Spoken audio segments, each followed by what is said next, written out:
We are live. Welcome back to the show, folks. My goodness gracious. Thank you for joining us because look, you're busy people.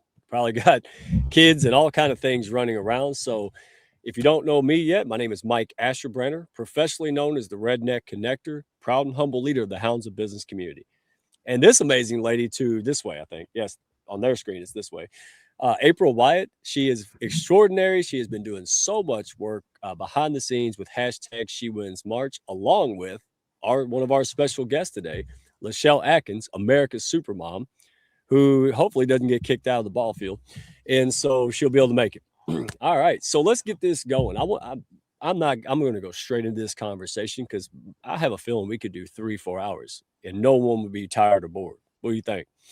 Yes, we definitely have a lot to talk about and Mm. so many amazing women here today. So let's get to it, Mike. Well, before we do that, we're going to give you a shout out. Speaking of amazing Oh, women, and make sure that folks understand, what you have. You have tremendous value, and I say this like a broken record, but it's okay.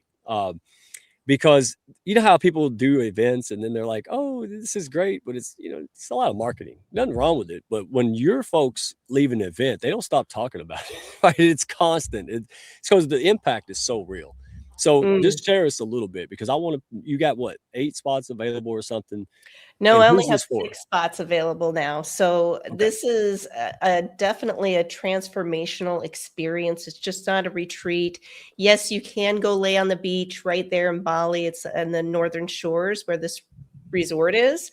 Although this is about people who want to get away from the noise and really step back into themselves. So if you are an entrepreneur, if you're a professional, if you're somebody who's just has a lot going on in your life and you feel that you've lost that essence to yourself, for sure this retreat might be speaking to you.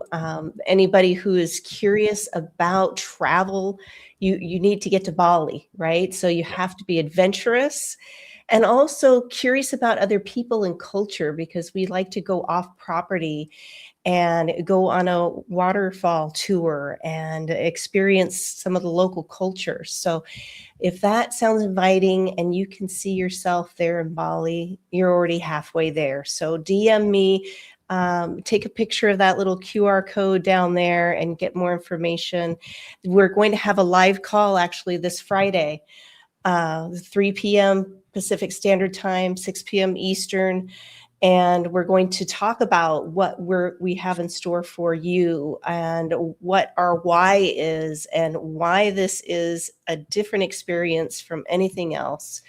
And also highlight on the right side there, her name is Crystal Angwin, and she is actually from Australia, and Oh, she's going neat. to be one of our new support team, and she definitely adds a different flavor to this retreat. So please tune in or watch the replay. I'm here for anybody who's curious. Yes, ma'am. And this couldn't come at a better time. We're going to be talking about a whole lot of great stuff. Regulate first, lead second. And a lot of these ladies, I mean, we have families.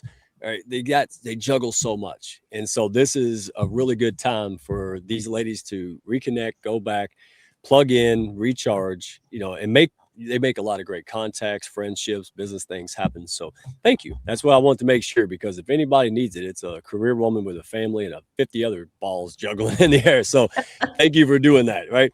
And then real quick, uh, folks, this is panel 3. Okay. Panel 3, week 3 live stream celebrating professional and amazing women. So we have a Zoom celebration. Hey, hosted by the one and only, you'll see her in a minute, folks. Lachelle Atkins, America's Supermom. She is putting this on. April, you have been such an instrumental part of this, representing the Hounds, putting this together. It's phenomenal. All are welcome. So, 2 steps here, very simple. Share it with somebody who could benefit. This is not an infomercial, no bait and switch here. This is value, right? We're going to have lots of fun. We're going to have lots of connections, but it's all about the right room. That's what this is, folks. So, share this, show up, register. You'll be blessed by it. Come as yourself, leave as your better self, leave with some connections, right? Uh, leave with some goodies. And we're going to have some massive giveaways too. So, right room, right? You got to be present to get it. So there you go, folks. And let me share this because I want to kind of give an interlude to this. This is going to be an action-packed, phenomenal panel. I mean, by just the experience and the brilliance of these ladies is just something that people could pay thousands of dollars for. So this is your show, right room, network with each other, ask questions. We'll do the best we can to put those on screen, be a part of this discussion. No pitch slapping with a P, right? If you're new to the house, not what we're about. But we're really just talking about, leadership is not just about clarity. It's also about stability. And we're talking about things like having vision, strategy, drive. But if your nervous system is not regulated, if things aren't okay here, which happens, we're human, leadership often becomes reactive. So that's what we're going to go beneath the behavior into the brain, body, emotional patterns, right, that shape and lead at home and work. Right, we're going to get down to it. So this is your all show. Don't no shy Nellies here. All right, we're going to break that if you are. And one last thing, if you enjoyed all of the things that you've been in, if you enjoyed the networking, if you enjoyed being in this orbit, right? Um, hey, I don't sell things, I share things, folks, like the Costco lady, right? So if you enjoyed all this, being in the right room, you love real conversations, real strategy, and business growth, hey, pull up a chair, right? DM us. I'll put all the links in the comments. Send us a DM and say, how I'd like to learn more. All right, that's it. We'll put you in the right spot. But if you sense something, it's like, how do I get to this party? Well, reach out to us. That's how you do it. So no strays out there, folks. So you ready to roll this intro? You ready to go? Let's go. Let's do it. Let's get it done. I'll hit the button. How about that? You let me hit the button.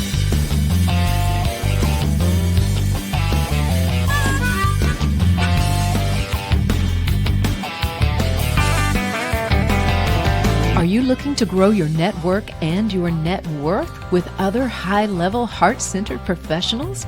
Then grab a seat and your favorite beverage and join Mike Asherbranner, the Redneck Connector. It's time for the Hounds of Business Community Happy Hour.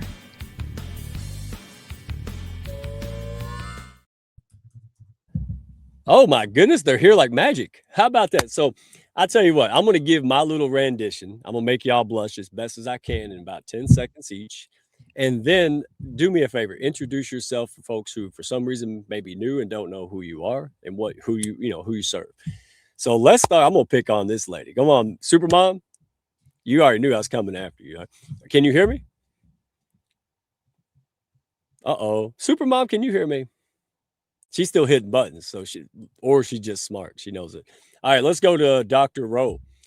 I met Rowe. Dr. Rowe, how are you today? I'm good. How are you? Oh, I'm trying to hold my excitement. Like I love this panel. I just can't. Ugh. So we met at Podfest. I knew you were amazing. I sat there. I enjoyed your company, and then I reached out when Women's Month because come on, like hey, high level heart centered women. It was Dr. Rowe, and so that's how we got going. And then a lot of the guests that you have seen on this show, folks, were coming from Dr. Rowe. So we love you. We appreciate you. We had you on a couple weeks ago, Encore. Thank you for coming back. Tell the folks who you are and what you do because you make an impact. Well, thanks for that intro. I do hang out with some pretty amazing people, Yeah.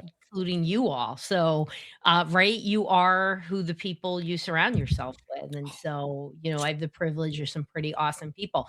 So, I'm Dr. Roseanne. I actually am regulation first and regulation first parenting. I actually own the trademark to it. What is it about? It's about Nice. putting your nervous system first in everything you do. And my work is largely around parenting, but I also work with organizations to teach them how to implement this in their organization. And I'm so excited that you're talking about the nervous system because it's everywhere. Oh, I had, we just kind of on autopilot. We don't understand ourselves and then we do things. And this is why you're so good. I'll pre order your book and it's not out till September, but your bonus was worth it. Like I was good with the bonus. I was like, man, one day I'm gonna forget the book is coming. Right. Even my family was like, did you order a book that's not going to get here till September? I was like, yes. And I got the email. I was like, go read the email. My Well, wife thank loved you for supporting me. I really appreciate that. It means a lot. I'm a dad who cares about his kids, and they didn't come with an instruction manual. So thank you for writing something I can use. All right. And speaking of lots of kids, Supermom, can you hear me? All right. I Say can hi. hear you loud Oh, and I can. clear. Okay. So now that you're living outside, how are you today? I'm good. I'm telling you, you got to get out of your comfort zone. So, but I'm used to chaos. It happens all the time when you have a large family. So I'm Yes, glad it to will. be here, excited for this conversation. These are some wonderful women that we have on the panel. So I'm looking forward to learning from them this evening. So, all about women. I think it's so important. A lot of the important topics we minimize, or sometimes we bury them, or we put them on a shelf to think that we can handle it later on. And I'm a testimony that that's not the way to do things. Overcame 13 years of depression, 3 hospitalizations, and now I am just a walking billboard about the importance of your mental health. I am a TV producer, podcaster, author, speaker, any platform that somebody will give me to talk about our mental wellness, I'm there. So I'm glad to be here and excited for tonight's conversation. You are a gem, my friend. And yes, I'm going to be picking on you because you love it. You absolutely love it. But Supermom, fun fact, I went on a live stream. I put my hat on years ago, had courage before confidence, and I got whooped. I got whooped, y'all. And then I didn't give up. And then guess what? The second experience was Supermom's show. And so she gets the credit or blame for what you see today. That's what I'm trying to say. So you send hate mail and love mail to Supermom because she did. She gave me that experience. And I said, you know what? That I want to do that again. So thank you, Supermom. That's why you've been dear to my heart, and you have made an impact like the size of Texas. So thank you. And that leads me to another amazing lady coming through, the one and only Deborah Jackson. Birds of a feather. See, if I had sent any of these ladies a DM, they would have pepper sprayed me over Zoom, folks. I'm telling you, like we're disenchanted. This had to come from somebody going, "Hey, I know he looks funny, but dadgummit, he's got a bunch of stuff." And Deborah did that. Thank you, Deborah. And you are fantastic and phenomenal. So please introduce yourself and let the folks know who you serve and what you do. Yes, well, thank you so much, Mike. And yes, I'm so grateful my colleague Deborah Jackson Mm. connected and aligned all of us. I think that it's wonderful when people can come together and pool knowledge, share wisdom and expertise, and accelerate success and high performance, whether that be your personal lives or your professional lives. This is a good thing. So it says a lot to those of you who've come on to this show live that you're open and willing and receptive to have access to what we're about to share tonight because it matters to you. I'm a mom of 8 and a wife of 1, and and I thought that was a lot until I met Supermom here tonight. Right. I thought that Number that was two. abundant, and 3 grandchildren as well. I've been an entrepreneur most of my life, pretty much since I was in Pampers. Owned my own companies, wrote several best-selling books. My passion is people and finding ways to add value and contribute through the messages that were meant for the many, not just the chosen few. And I'm grateful to be able to align with products and innovations that make a difference and impact people. Their health is their wealth, and they will trade their wealth for their health.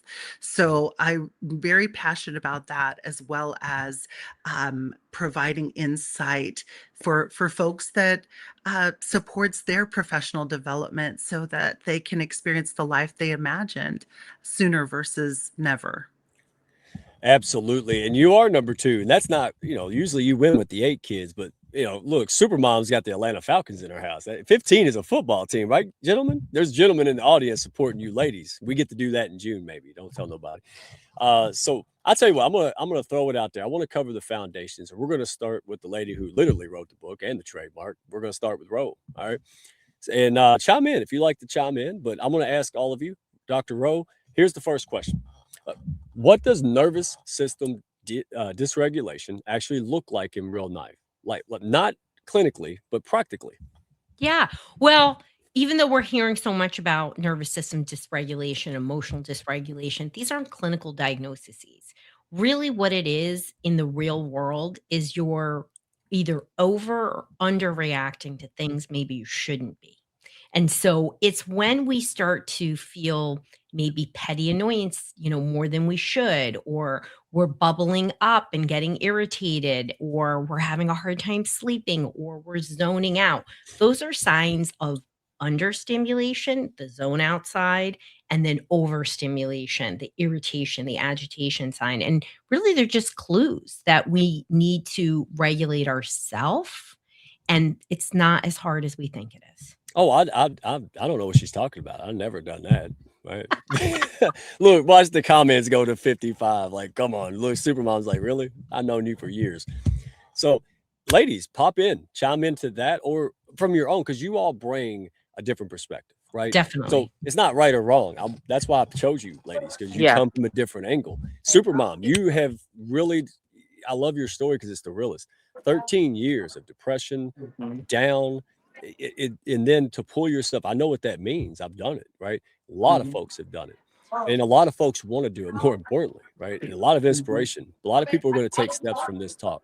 So there's your question. It's same one, but what does nervous system dysregulation look like? The practical, right? Not Well, just clinical. and I'm glad you bring this up because, for me, I feel like I was functionally depressed. So I was the person that was still getting out of bed. I thought depression was somebody who stays in bed and doesn't want to do anything. However, the anxiety, the stress, overwhelm, burning the candle at both ends, not getting any sleep, I had all of those symptoms that really were living in survival mode. So the fact that I was accomplishing things while being in that state, really, I think is what kept me there for 13 years. Because I thought, well, this is just how it's supposed to be, let alone being an only child trying to raise a family of the size that we have. So, I think a lot of people get to the point where they ignore the signs or, they take an aspirin because they have a headache. They don't think about, I've had this headache every day, or this headache occurs whenever I'm doing X.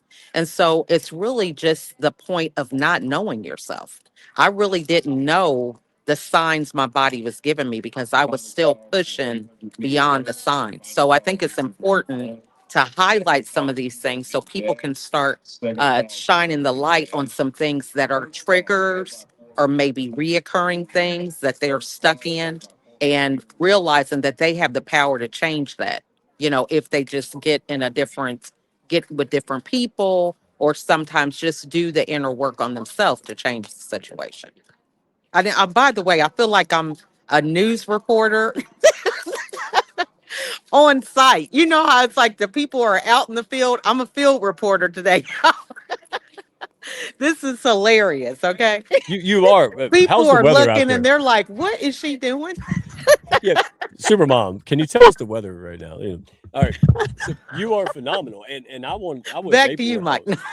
I wish April would host because I want to be a part of this discussion. So, uh, well, Grace, anything to chime in with that in your own, experience? Sure. Oh my goodness. I just love that. I'm feeling like I'm coming in from the field. That's Supermom, funny. that is hilarious. Uh yeah, I think what I've discovered is that it's regular to be irregular. there are so many there's so many things that are happening and tugging on our lives at any given time that there is a technique that I like to use, and this is a communication technique. This is a presence technique. It's called ABCD. I loved your sign as you were introing earlier, Mike. ABCD technique. This has my attention. So I'm seeing a shift within myself. I'm seeing a shift externally of myself. So whatever is happening right now, this has my attention. Now, and even if you do this, you'll be able to remember it. You'll be able to lock in this concept. Attention. B, breathe. Sometimes when there's a lot happening within us or externally, we don't take full deep breaths or we hold our breath and kind of clinch. So be breathe, see, count 1001, 1002, 1003 in any given situation. And then D, I get to determine how I'm going to respond to this circumstance or situation. How am I going to respond to this person? How am I going to respond to this inner thought? So this is a quick reflection strategy that I've used with myself, with my children, and I've even taught this to colleagues because sometimes we, as Supermom was saying, we functioning in depression, or sometimes it's a sweeping under the rug, or I'll get to this later, or I just don't have time to give this any attention, and and it takes away from the gift that we are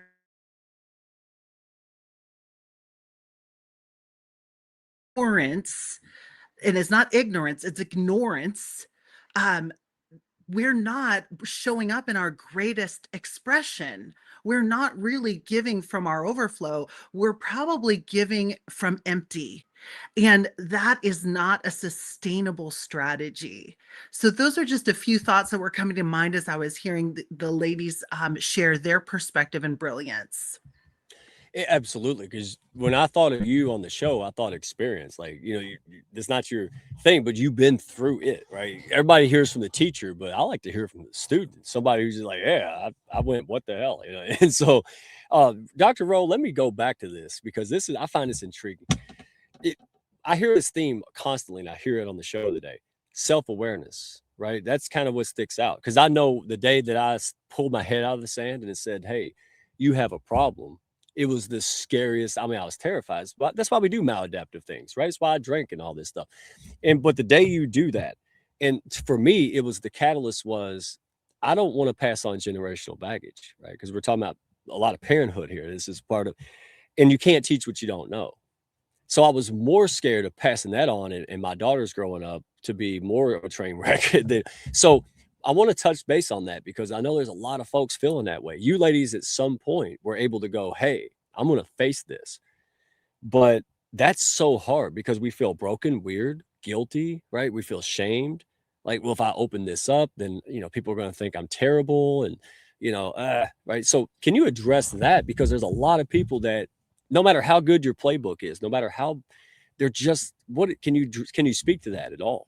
Yeah, I was talking to a young adult yesterday who was stuck. And I think, Lachelle said something so amazing that you probably didn't even realize, and kind of wanting to dive into that and unpack that is, when these things build up, they almost never happen overnight. They just start happening. You start feeling muscle tension. You start avoiding things. You start having from one glass of wine to six glasses of wine at night. You binge watch all weekend next Netflix. You don't take care of your internal garden. And once you realize, oh my gosh, I'm depressed, I'm anxious, I'm this, whatever it is, it feels like a summit. It feels like you have to get to the summit of a mountain. And I think what we in America do, probably more than anybody, is we think, right? I actually have a magic wand in my desk. We think that there is a magic wand. So most people think, well, if I'm not actually at the top of the mountain, I'm a failure.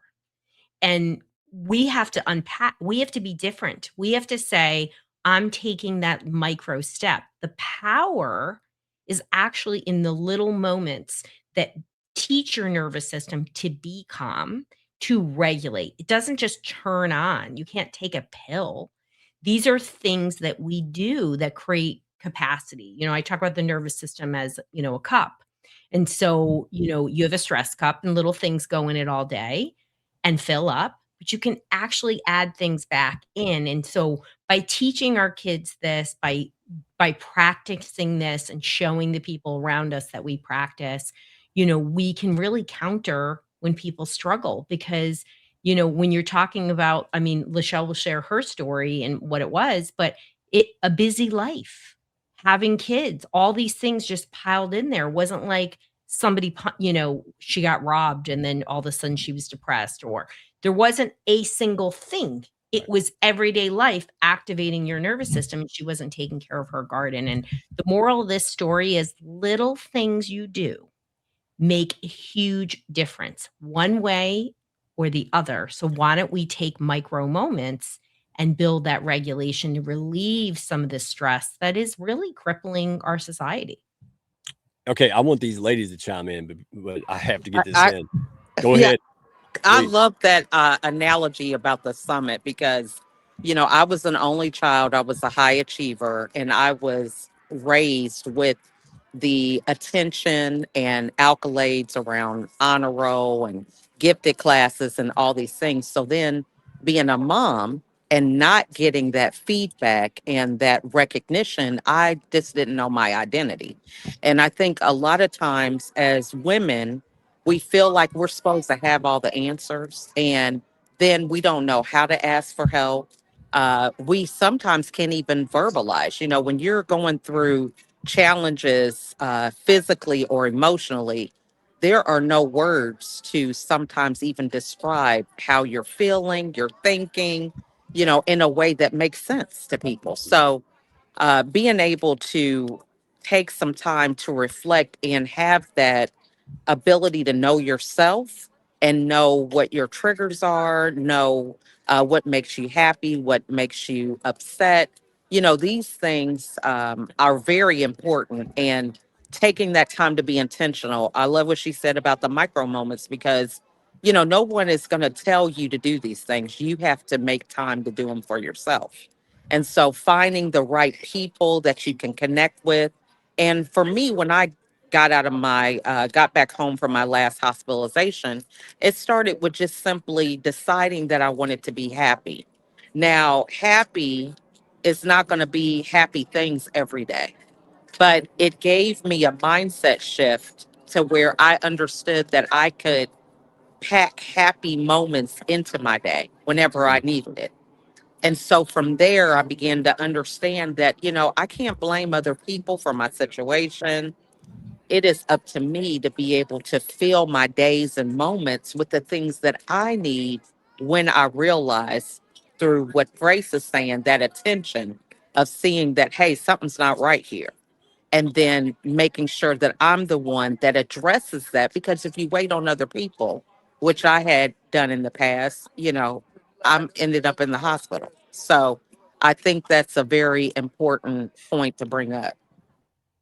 Holy mackerel! Before I tune in, and real quick, for me, it was like I get a paper cut and complain for 3 hours, and then I saw Russ Hedge, right, overcome the stage 4 and all of this, and I'm like, okay, if you're grumpy and he's not, it's a choice. It is a skill. You can learn how to overcome it. Is it easy? No, it sucks. But what sucks is staying in this state. You don't have to stay here, right? The hard work, yeah, it's going to lead better. So, Grace, Yes, I value, everything that has been shared thus far. I think the micro can become macro as you were sharing earlier, and how one of the techniques that I apply and I've been teaching for years and doing my best to model is a technique of self-coaching. And that's where I'm asking myself quality questions that support me to extract um, higher level thinking. Um, bring out the best expression of myself. So I ask myself who, what, when, where, and how questions on a regular basis. I also ask myself distinction questions. Distinctions accelerate decisions. So I look at the opposite and I ask myself often, okay, we use this as an example from Supermom, does is this giving me life? Is this giving me energy? Is this making me happy?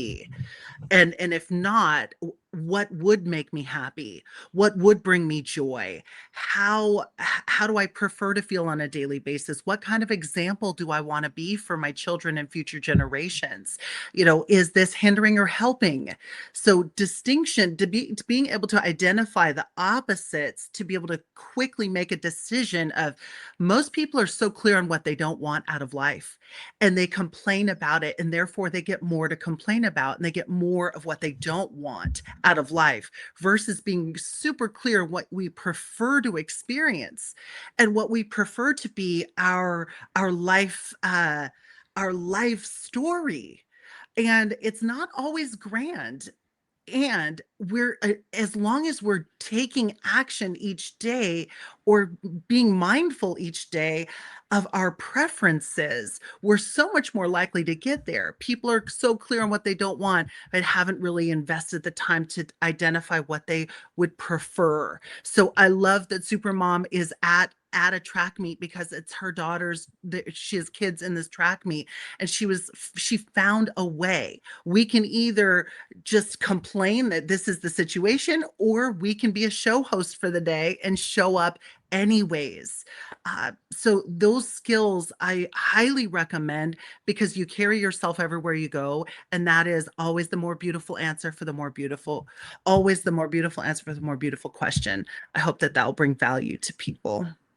Oh, I'm not messing none of this up with my isms right now. No, no. What I'm gonna do is a smart thing. Go over here to Dr. Rowe and say, "Hey, Oak Tree, would you like to tie this up?"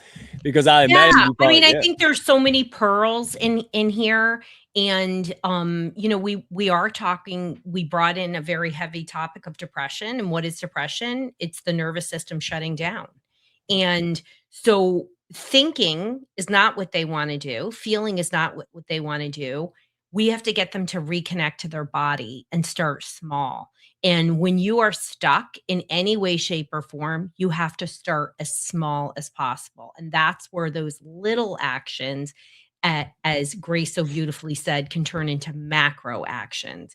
And I just want to really encourage people, like, pick one healthy habit if you're having a hard time and literally do it every day for 30 days. It will add up, and when you're feeling very overwhelmed, which 48% of parents in America are feeling overwhelmed, and 41% feel that they're so overwhelmed that they're immobilized, that means you're depressed, you're anxious, and these are clinical issues. So starting small is where you need to start. And I just don't want to ignore the overwhelm. But all of these are beautiful things. And we can tell, you know, what Grace is really saying is, you know, about our mind and what we choose. And we really do have a lot of power in our mind. And we could tell ourselves good things and our brain will believe it, or we can tell ourselves bad things and things that aren't true, and it's going to believe that. And that's really powerful. And it's a little micro action that, you know, every single person can do, right? But I also want to say, we women, as Grace said, I mean, as Lachelle said, we are the CEOs of our families, and we run, we don't walk, and we are prone to burning out. And so don't neglect yourself, and you don't have to, like, yes, I go for a massage every other week. Yes, I go and do all these things. It's the micro things. So, like, don't say I don't have time for that. You have 10 minutes. You could hide in the garage and do some breath work. Or you can get your kids to do it with you, and you could have crunchy granola kids like I do. But devote that time to yourself, because I have to say, I know that when my child was in a mental health and medical crisis, I ignored myself and I knew better. And now that just doesn't happen. It doesn't matter how busy I am, I carve out time to reset my nervous system. And it's no big deal. It's easy stuff. You know, I wanted Oh, to add to that too, because during the pandemic, I had 7 kids that were e learning at the time. And we had mental health days. You know, I just told their teachers, hey, nobody's sick. I'm here. At the time, my husband was working out of state. So I was there with all the kids, and he was coming home on the weekends. But helping them to understand what a mental health day is and talking about it, you know, so that they can understand that, you know, you don't have to necessarily be sick with the flu or something like that to still know that you need to rest, you need to take some time to decompress and, you know, really talk and get in tune with yourself. I think that is also important. And also during that time, I wanted to have something proactive for my kids because they were saying that, you know, they're going to have social issues, not being with other kids. So I created an acronym for a smile, which is one thing you could give away and still keep for yourself. And it talks about 5 pillars that we need in our mental wellness, and it's sleep, mood, inner voice, laughter, and energy. So when you're taking those micro moments to even have that conversation with other people that you think are a little off, these conversations are around, have you been sleeping lately? You know, where they don't really feel threatened, but they're able to kind of check in with themselves with things that they might not have even paid attention to. You know, how's your mood been? I noticed that you just haven't been in a good mood today or yesterday. Is something going on? Because you can be in a rhythm and a loop that you just can't see yourself out of. But it's those moments when people actually give you that awareness or draw attention to some of those things that you realize, man, you know, that is true. And you start really checking in with yourself. So I just wanted to add that also. I love that. Hey, real quick. First of all, Supermom, tell everybody to be quiet and that you're on an interview. Can you do that for me? Go do that. Tell everybody to stop having fun. And number two, I know. 50%. Put them in line, okay? You Yeah, know, there you go. I am the field reporter today, okay? Well, I'm being much easier. Last time she was at like shopping at Christmas time. Well, I gave her hell in a handbasket on that one. But here's the thing: I love to see men. You know, the Hounds has over the weeks and even today we have men, right? And they're not here to be weird. They're here because they're supporting their women, right? They work with women. They got wives and everything else. So one thing that I noticed by being enlightened by these panels is a lot of times women are just going to go, right? Like sense of urgency, sense of duty. You know, I got to get the kid out. I've got to get it done. And we got to sit back and go, okay, either we can grumble about that, right? Like, why didn't you get it done? Or, hey, honey, I got this. It won't, I promise you. I don't want to do dishes either. I don't want to have to do the kid thing. But you know what? I'd rather have a happy wife and I can do it once in a while. And that's so support each other. If you see that in her, go do that. All right. And don't do it for something. I'm talking to the guys. Y'all like don't do it for like, oh, I owe you one. Just do it. And that was it. Hey, honey, you done a lot this week. Why don't you go hang out a little bit? I'll take the kiddos off your hands. Didn't even ask. I just took them out. I come back and you thought she was on the beach, right? On the couches. But that's what I mean. And so thank you guys for showing up, you know, because I love this and pass it on. So I tell you what, since we already mentioned parenting and I'm going to throw this out there, and you can even modify this because y'all are just on fire, right? So, how does reactive parenting? Because there's a lot of people, a lot of kids, a lot of business, a lot of stuff. How does reactive parenting mirror reactive leadership, or does it? We'll start with Dr. Rowe. We'll pick on her. I'll go. Yeah. I mean, they're a lot more alike than we think, right? So whenever somebody's reactive, we know that they're their autonomic nervous system that manages our stress response is in a sympathetic dominant state. It means they're activated. So we're in the highest levels of activated, we go into fight, flight, freeze, or fawn. So when we react I always call it a viperish way, a cobra kind of way, it means they're dysregulated. So whether you're in parenting or you're in leadership, you're going to have either power struggles, right, with a kid or another employee. You can have disengagement. I mean, who's been at a job where you had a highly reactive boss and stays? And it creates a culture where people really struggle because you're always afraid of setting that person off. And the same thing is said with parenting. And when it comes to parenting, we're teaching our kids to react in that same way, right? They have to mirror what we are doing, whether we like it or not. And that doesn't, and I always say, never should be perfect parenting. You should be 80% awesome. And then the 20% of the time, you have to repair. You have to be like, well, that was silly. I shouldn't have done that. Sometimes it is an apology, but they're much more alike than we realize.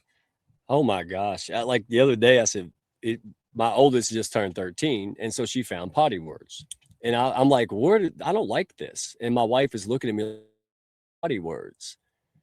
And so now I'm like, okay, as much as I love potty words, I better get rid of it because I don't like it, right? But I can't sit here. I won't be hypocritical. I won't say you don't do it, and then I'm just going to cuss like a sailor. So, don't have kids unless you want to grow. Because I mean, honestly, honestly, if it was just me, I'd probably just be who knows where. But it is important to me and a lot of folks I want to level it up for me now. It started with the kids. Now it's for me because I deserve it too, right? And that's another thing. Ladies, you deserve it for you. It don't have to be for everybody else. Maybe you start that way. But yeah, and so please chime in. Grace? Yeah. Or I really appreciate what you share because I think that really is a truth. And I would say if you talk to some of my kids, I probably was a reactive parent, because I have such an age gap between the oldest. The oldest is 36, the youngest is 12. So I'm sure I went through a lot of evolutions with all those kids. And now, my grandkids, they probably think, they think I'm the best thing. And I'm like, hey, I made so many mistakes. But I think just being open to being present and strong enough to get feedback from your kids, asking them the hard questions and understanding that you don't have to have all the answers.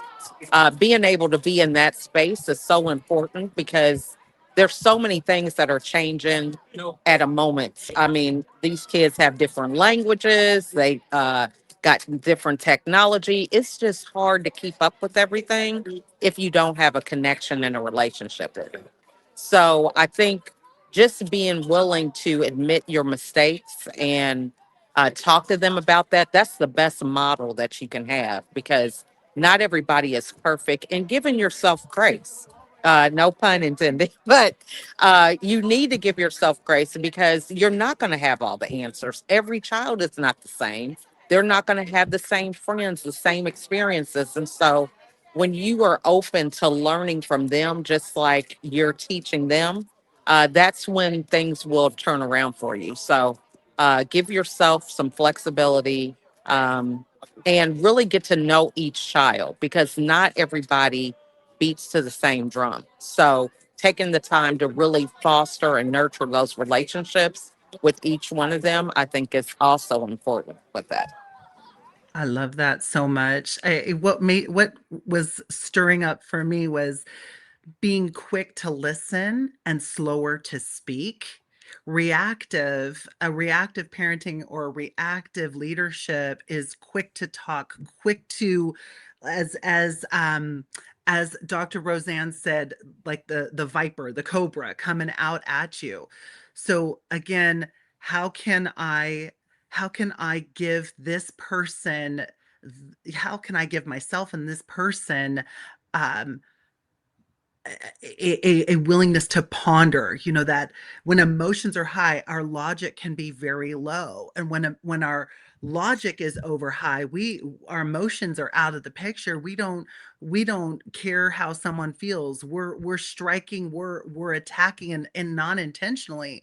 So with our kids, even being willing to recognize, when is it time to lead? When is it time to follow? When is it time to mentor and give feedback? Or when is it time to ask and to receive feedback from them? How are we really listening to them? Or and how are we listening to our own instincts in this moment? So reactive leadership is a quick way to lose friends and have a very challenge influencing any person. Reactive is when we say and do things that we wish we could take back, but those words have been used and weaponized, and it's not about an erasing opportunity. So when something happens in leadership, I always say, how can I ask for a moment? I'd like to, you've shared something that's pretty important here, and I'd like to pause, time out, take a moment to reflect upon that before I give you feedback, before I respond to this situation. So the opposite of reaction is a thoughtful, mindful, heartful response to what has just transpired. And I believe that that is that is what is going to be essential to continue to align and connect and communicate with our loved ones. And you're right, Lachelle. I apologize to my older children. I have 8 as great kids. I apologize, and I said, "Oh, forgive me for I did not know." You all didn't get the version that these younger ones are getting because I'm still learning, and I apologize. And at the same time, I'm hoping to continue to be able to improve in the way that I am showing up as a mother and as a career woman. Oh, that whole pause and let me reflect or wait. I thought at first I was like, well, that's weird, but it's not because what you just said, I have experienced. If you react and strike and all of that, it causes more problems. I've never seen it cause better problems. It never took problems away, right, Roseanne? Very few. Like in Yeah. respond versus react. When I catch the same fish over and over again, he's reacting. The fish brain's like that big. I was acting like a fish for most of my life, I'll be honest. Then when I stopped and thought about it, well, that right there, just that pause, just the reflection could really make a difference, right? And wow, we can go on forever. Dr. Roseanne, before we do, because I got a question for you, but would you like to Yeah. cap this off? Oh, I have this book coming out, and I'm just in the back smiling so much because a big concept in my book is something called the love pause. And it's about giving yourself 3 minutes, 3 seconds. That's it. You just need 3 seconds. It's a long time. And, you can use that time to reset yourself. You can use that time to lean in and show connection to others. We don't always have, like you all said it. I mean, you don't always have to have the answers, whether it's a colleague or, you can just be there and be present, which I think is really almost feels like a special thing in this world where we're It does. having devices and we're on Zoom and so I think that I love that so much, and don't think it's not as powerful as it is, because it is. You, I want to add to that too, because I think, when we don't take that time to pause, we react out of routine and habit. When you pause, then you're able to decide that you want to do something different. Just those 3 seconds. So I think that's important too, because as a mom and as you get into routines of doing things a certain way, you can just respond the way you've always responded. And as you continue to unlearn things, it's important for you to be mindful of where these things are that you need to unlearn. So when you take that time to pause, you can decide, what, I normally do this and I'm going to do this now, and it feels uncomfortable. A lot of times we can react quickly because it's familiar, but what's familiar may not be the best reaction. So I just wanted to add that also. I am And learning so much right here. No, real quick, I'm learning tons. It, like I always have respect, but I couldn't relate to a lot. It's like when I respected my wife, but when I went to in the delivery room, whoa, I was like, wow, that's a lot more respect. I feel that way with this because the interactions, hearing you all ladies be so open, because one thing resounds the most, you care. So a lot of times with me and men and other men, we take that, oh, why she did, because it's not aggression. It's yeah, I need, it's that whole overwhelm. It's we take it that way, but it's not that way. It's because you care. Because if you didn't care, you just leave or something. Right? So I want people to know that. Like, don't look at that and go, oh, why is she grumpy? Like, hey, what can I do to support her? She's grumpy because he's helping you, and I can't find my socks. She's looking for the socks on top of 16 other tasks on top of her work and her business. You're right. Like, and I love that because it's not really a gender thing, it's people thing, but we are different, right? In a lot of ways. So I just had to chime in and say that because I am learning so much. I just run in the house and be a better guy. Like, thank you. But go ahead, Grace. I was just gonna to align with what Lachelle as well as Dr. Roseanne had mentioned. I was thinking about how when we with a love pause, well, we can also ask a love question, meaning this is a question that's coming from curiosity, because usually when it's sometimes what's happening is we're reacting and they're striking and we want to strike back, that people become accustomed to the striking versus we can interrupt a pattern with a curious love question in the moment that get that maybe we don't have an opportunity to pause in this moment and that they want to just hash it out in right now. So I encourage you to ask that curious loving question that is in the moment with the person that we're with, and ask, maybe it's, please, can you give me a little more clarity around that, or can you give me a specific instance where that took place, or you know paint me a picture of what you're seeing versus it. And that's where I was coming from, is I wanted to make sure that yes, there's times there we call for a pause, but then there could be times where rather than when we feel the urge to strike, we transition into a loving question. That would be my feedback. Bravo. All right, because I'm gonna keep y'all till midnight, and I don't think you got time for that. I know Ro doesn't have no time. She's like, nope, you lucky you get 8 o'clock, boy. I told you 8. So let's see. Let's go to Dr. Roseanne. What's the biggest misunderstanding leaders have about emotional regulation? I think when we hear the words emotions, right? First of all, leaders are afraid of the word emotions, and feel like there's going to be a lot of big feelings coming out. But I think when we talk about emotional regulation or dysregulation, we're starting to learn, and that's why this conversation is so important, that it starts with the nervous system. And even if you're at work and you have employees that are prone to emotional dysregulation, please know that, yes, we're adults, but this is happening at maybe a level that's they're not aware. And so when you see these behaviors showing up, this is why we need more nervous system regulation at work and teaching it, because it is creating conflict, because we are moving to a very dysregulated society. Adults, kids, there's no distinguishing anymore. And yes, this is a very American issue, but it is affecting people across the globe. And for sure, what we want to do is always create spaces, especially like I loved Grace's idea about curious questions and loving questions, because we do have reactivity places and people do have conflict. I mean, people talk to me about this all the time. When people are heightened, it is not a great time to have conversation, because the nervous system is not going to allow rational thought. Once you're ridiculously activated, fight, flight, or freeze, your frontal lobes, your decision making brain goes offline. But I think what leaders need to know about emotional regulation is it's the epidemic of our society, the dysregulation component of it. But there's more that we can do to help create regulated workplaces.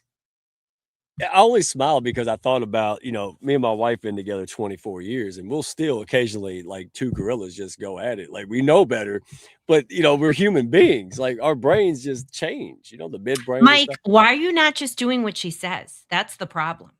See, that's the problem. When I quit doing it and go all, Donkey Kong, then there you go. Um, but let me I'm ask, just kidding, but my husband always says, "Yes, yes, honey, whatever you say." right? Well, in a lot of things, I've learned that it doesn't matter. Like there was a comedian, not to get in the weeds, but a comedian talked about it, and he talked about how disagreeable he was. And just listening to that comedy show, I sat back, I said, you have been a little gargamelish in the last couple of weeks, right? Because she was like, let's go out to eat, but she would be this high pitched voice, and I'm like, so I just said, yeah, and she almost defended, like she was like, well, what did you say? Yes, I'm like, yeah, why not? It blew everybody's brain. They're like, oh, daddy was gonna, say no and all this stuff. And I was like, sure, let's go. I'll put a smile on my face. They're like, okay, is dad on something? Like, but you know what? I actually enjoyed it. I enjoyed it. And if I didn't enjoy it, why can't I let them enjoy it? Why can't I enjoy them enjoying it? This is what we're talking about. Stop being a fish reacting to stuff. Yeah, is it easy? No. But is it worth it? Hell yes, right? So real quick, because I wanted to get to these ladies, but you are just uh, how does regulate, connect, and correct? How does that apply in business environments? Yeah, I mean, so basically regulation is the path to everything.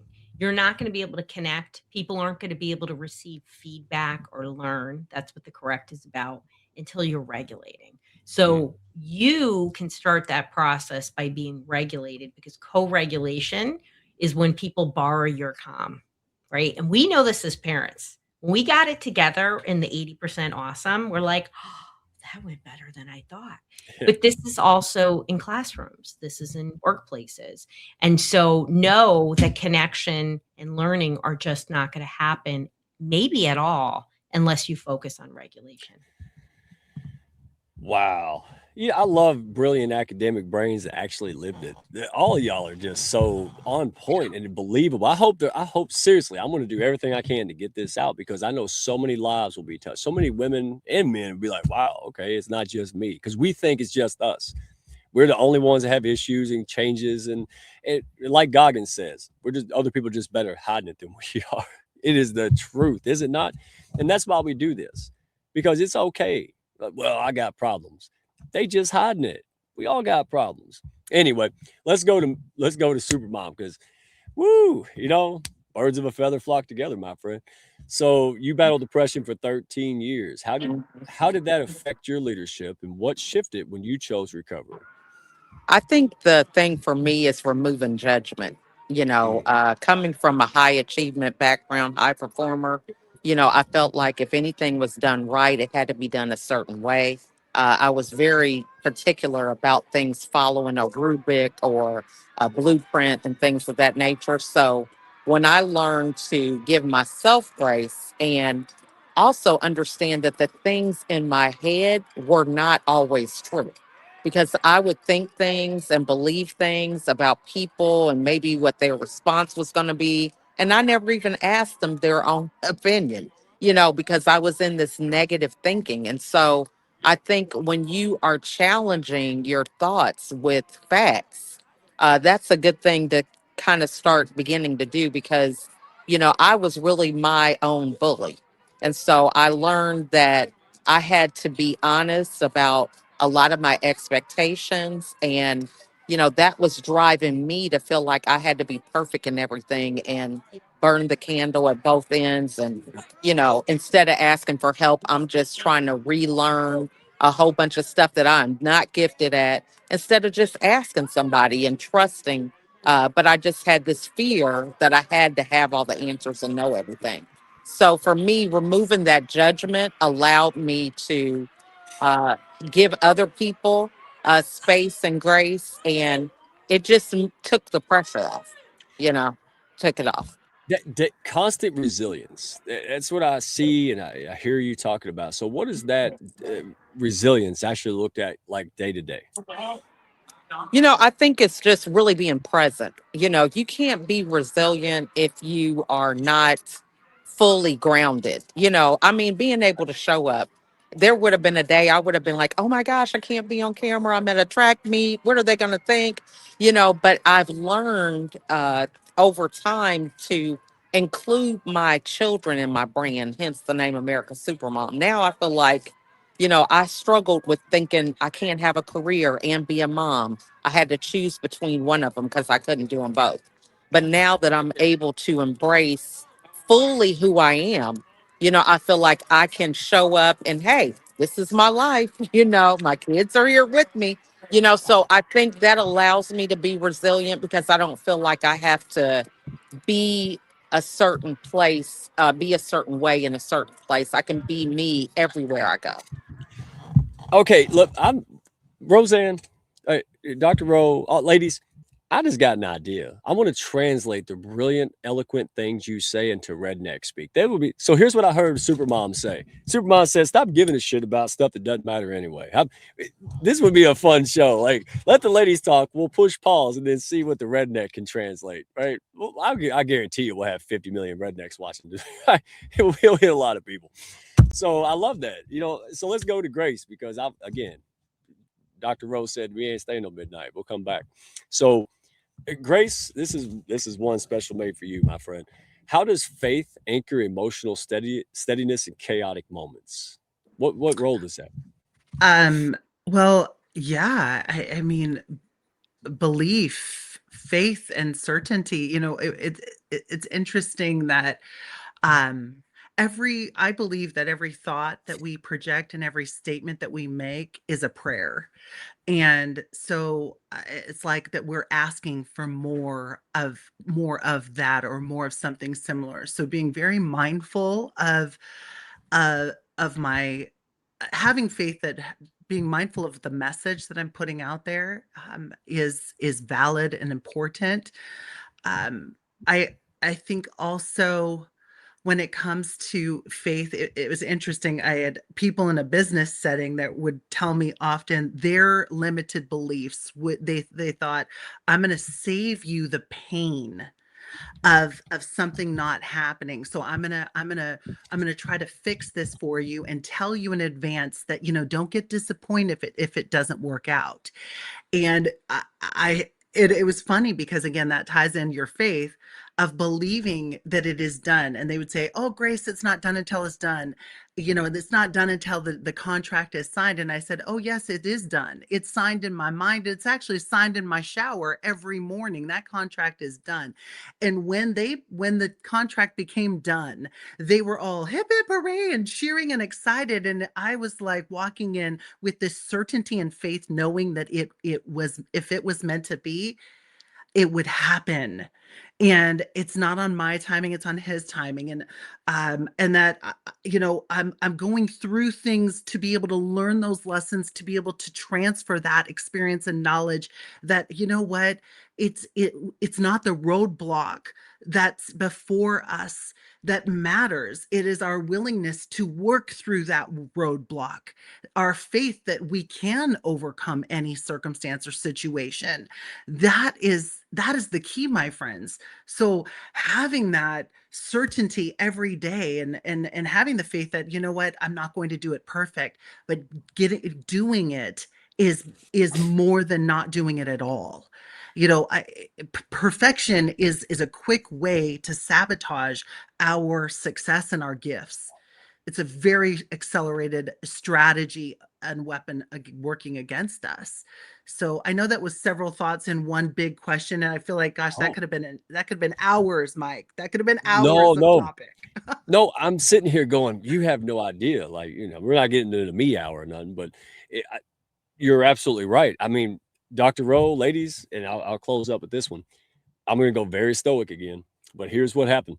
I was going through something very similar, anchored by faith, but I hated it. Everything just stinks. I was like, this is the end. Oh my God, all this catastrophizing. It was a serious business. And then something in my head said, you've been through this before. Think back to the stuff that was so catastrophic and life ending, right? That you now look back and have gratitude for. That you wouldn't be here with who you have. And I said, you know what? I'm going to anchor. And then something after that recently happened that validated it. So I was like, I'm not full of crap. Like that's the truth. So the question that I have, and I love what you said, because when I heard the theme, why wait 10 years to have that aha moment? What can I do, not to force, but what can I do to compress that time frame? Like find the lesson. And that's what I did. I said, I don't need to wait 4 years to go, oh, I'm grateful. Let me figure that out sooner. And that takes faith, intention, learning, growing. And that's why we're doing this. You ladies are absolutely all heart and brilliance. And I love you all to death. So, so much that I want to keep you, but nah, I can't do it. So let me throw it this way. We're going to pick on Dr. Rowe again, since she loves that. She's a leader. All right. So give one practical tool that somebody can use this week to regulate before reacting. A lot of people out there may not know. So tell them, show them, whatever you want to do, go for it. Yeah, well, we talked about my love pause. So just give yourself grace, give other people grace, and pause for 3 seconds. And in that 3 seconds, you can do nothing. You can just sit there, you can breathe, or you could use a technique. But it's really an amazing tool that you shouldn't underestimate. Okay. Speaking of tools and books and resources, you do not, if you get shy, the hounds get mad. You saw that Yeah. last time. Tell them where to Yes. go, what you got. So you can find me everywhere in drroseanne.com. You can find my Top 1% podcast, which has 2.5 million downloads. They're called Dysregulated Kids, and my book, The Dysregulated Kid. You can find information there too. Do it. Even the bonus blew me away. And your newsletter today, I forwarded it straight to my wife. I was like, download this, print it. Oh, So thank thank you. you. That means so much. It does, because I had to weed through 900 emails that I did not ask for and did not want. But thank goodness there's one I did. Thank you. So let's go on to Grace. Grace, wait a minute. Whoa, whoa, whoa, Wait, whoa. Supermom, did they take you away, or are you in your own car? Is that she's true? in the car. Supermom's in I'm the in the car. That's car, fine. but yeah, go Okay. ahead and go to I didn't know Grace. if you got removed for doing the weather report at the park. That's what we picking on you about. Go ahead, Grace. Look, your turn. Yes. So one thing that I think that we can be mindful of this week and to begin practicing is is it having a sense of purpose and a meaning behind what we do. So for example, a purpose could be, I'm gonna do something that models a best practice for my children, or I'm gonna have some type of reason or meaning behind my activities and be mindful of that. So have a why, have a reason for yourself, and then find ways each day to live out that reason and make it a reality. See, this is not stuff that you just wrote at a coffee shop to sell things, y'all. This is what I mean. Like, this is the connect with these ladies, go check out their resources. They're not going to bother you. You go read stuff, absorb. And then when the time is right, lean in. That's the whole point. And speaking of no dog catching, all bug zapping right here, super mom. I behave very well. And I know you're a smart lady. You're say, wow, Dr. Roseanne, she make that guy behave, doesn't she? So you got it. Even April's like, yes, thank God for Ro. So take it away, my friend. What is that tip, tool, and baby step that someone can take to really get started on this journey? Because it could be scary. Yeah, I would say journaling, taking some time to write down your thoughts so that you can really be an observer and take it from vantage point. When we have